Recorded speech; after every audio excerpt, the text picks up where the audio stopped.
Wewe kamtumia message.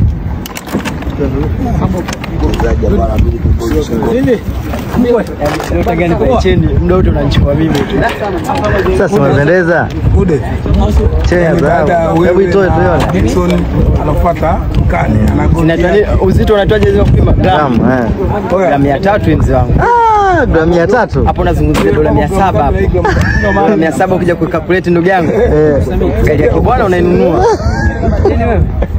Cheni hiyo cheni ananua gramu 300.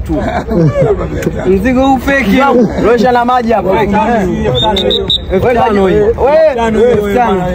koja hizo gramu hiyo upate hela. Mzangu gramu 300. Unazungumzia dola 700. Dola 700.